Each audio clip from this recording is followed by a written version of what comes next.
Bem-vindo ao programa Direito e Globalização. Este programa é uma realização da sua TV aberta de São Paulo. E este programa pode ser assistido no canal NET 9 digital analógico, na TVA 72 ou 99 ou na TVA digital no canal 186. Também pelo site www.ultimainstancia.com.br. E mais uma vez trazemos um tema da maior relevância e da maior atualidade. Hoje iremos falar sobre responsabilidade civil do empregador no acidente de trabalho. Esse é um tema atual e trouxemos dois grandes especialistas. Um é o advogado Paulo de Tarso Ribeiro Cachan, que está aqui ao meu lado. Bem-vindo, Paulo. Agradeço, Martinho, o convite. E que essa seja uma primeira de muitas outras visitas suas ao nosso programa, seja para prestar esclarecimentos, informar a população. Agradeço a sua presença. Também a presença do engenheiro, consultor em segurança e saúde do trabalho, Fábio Toledo Pisa. Seja bem-vindo. Obrigado por ter feito esse convite. Eu acho que realmente essa conversa é oportuna, necessária, e eu tenho certeza que os telespectadores vão gostar bastante. Eu também tenho certeza. Eu vou começar com uma pergunta para você. Lá. Como anda a situação do acidente de trabalho? Eu vou fazer essa pergunta porque o Brasil já figurou no ranking mundial aí como talvez o maior ou um dos maiores países em acidente de trabalho. Continua dessa forma ou não? Não. O Brasil teve uma evolução muito grande no combate aos acidentes e doenças do trabalho.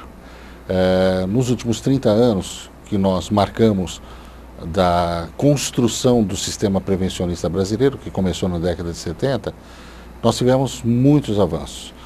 Praticamente, na década de 70, nós tínhamos um por um, ou seja, um acidente para cada trabalhador. Era uma coisa absurda.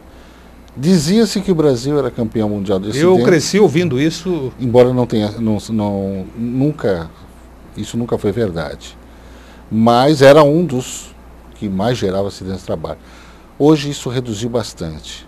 Nós temos aí em torno de 400 mil acidentes por ano, dentro de uma massa segurada em torno de 28 milhões de trabalhadores. E esse é um bom número ou não? É péssimo. Ainda é ruim? Toda vez que você tem acidente é péssimo. Não existe um número bom para acidente.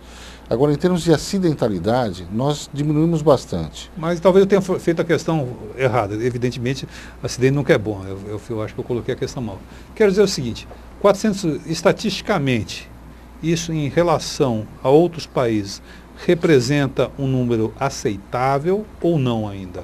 Veja claro bem, que o acidente nunca se aceita. O aceitável é terrível também. Ou foi outra vez. Outro adjetivo. Deu outra escorregada, mas... o Brasil hoje, ele está no ranking mundial, entre 170 países mais ou menos, em 50º, 53º lugar. Existe um ranking que a OIT estabelece de acidentalidade dos países. Então ela consegue fazer um comparativo, porque cada país tem a sua forma estatística de controle. Então ela consegue fazer uma homogeneização dessas estatísticas e sair com esse ranking. Mas esse ranking não acontece com uma frequência muito grande. Então nós temos, em termos de benefício, com o acidente de trabalho. Mas isso traz um transtorno maior ainda para a empresa. Eu estava falando de seguro acidente. Para você ter uma ideia, o que isso significa, com a inclusão do nexo técnico-epidemiológico e o fator acidentário da prevenção, que foi uma lei assinada pelo presidente no começo desse ano, o seguro acidente de trabalho dos bancos, que era como de prevencionismo, ele é líder na América Latina, embora a Argentina e o Chile tenham condições de dar muitas lições ao mundo em termos de prevenção. Mas isso são várias histórias que acontecem em função também do seguro acidente de trabalho, que são métodos diferentes aplicados por países, e inclusive aqui na América Latina. A Argentina e o Chile trabalham com seguros de acidente de trabalho privatizados no Chile. Na Argentina são sistemas de mútua, e no Brasil nós temos totalmente estatizado. Então é um negócio meio complicado para você diminuir as ocorrências, né? Agora, Paulo, sob o exato ponto de vista jurídico, já que esse é um programa que fala de direito e globalização, a gente tem que tratar os temas também sob o ponto de vista jurídico, o que se conceitua como acidente? Tem muito a ver com a questão do direito e da globalização, com o mundo moderno. Tudo evolui não é? E em função disso, nem sempre o sistema é capaz de propiciar um conforto a essa evolução. O aumento da produção, a necessidade de cobrança, enfim.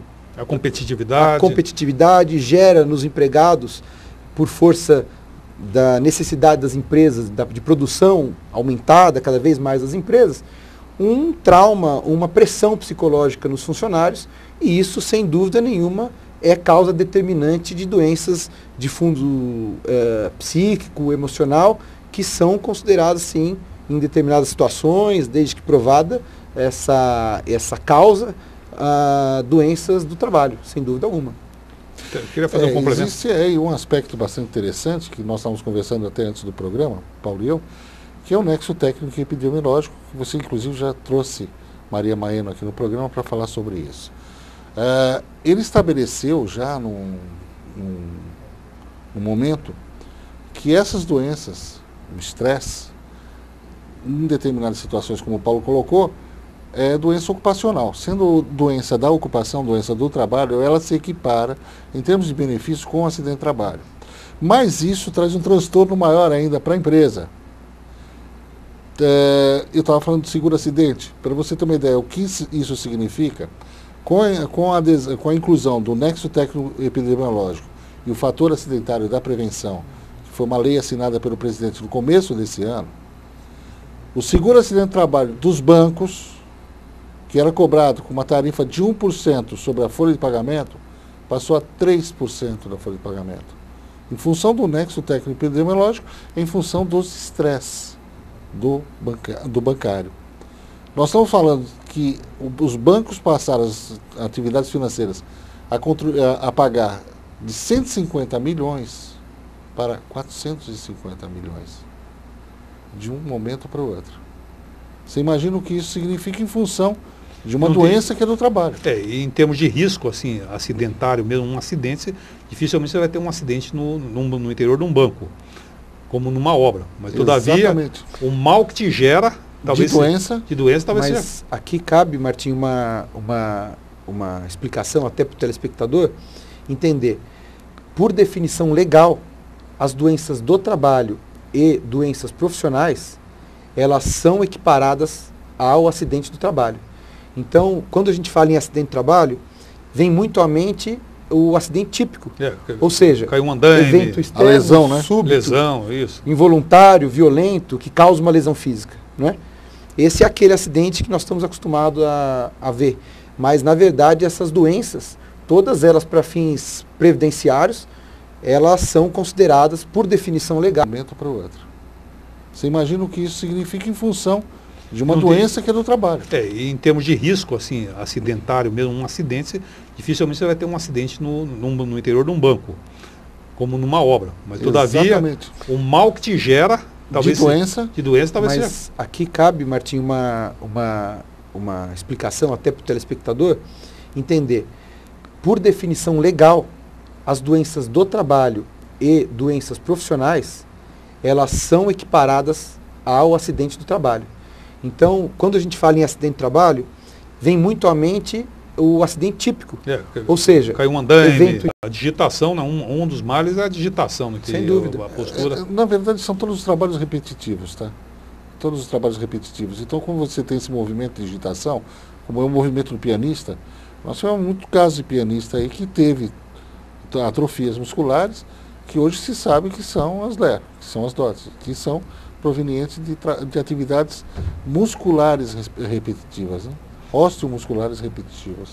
Agora, neste caso, quando ocorre um acidente ou quando ocorre isso, qual é o que deve o empregado ou aquela pessoa que sofreu a doença ou o acidente fazer, ou a empresa? Qual a orientação que se dá? Veja, também é uma disciplina estabelecida pela Lei 8.213, né, de 91, Plano de Benefícios do INSS. É obrigação da empresa, assim que tiver ciência da ocorrência, da concretização do risco e, portanto, da ocorrência de um acidente de trabalho, emitir a CAT. A CAT é a comunicação de acidente de trabalho.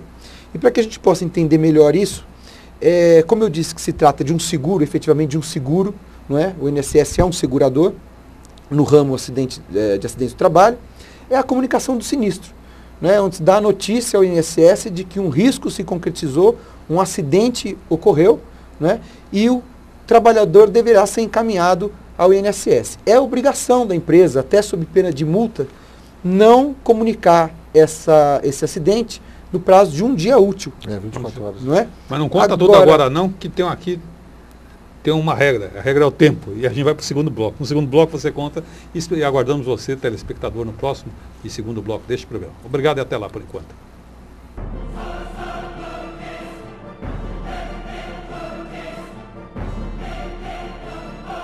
Sob pena de multa, não comunicar esse acidente no prazo de um dia útil. 24 horas. Não é? Mas não conta tudo agora não, que tem aqui uma regra. A regra é o tempo. E a gente vai para o segundo bloco. No segundo bloco você conta e aguardamos você, telespectador, no próximo e segundo bloco deste programa. Obrigado e até lá por enquanto.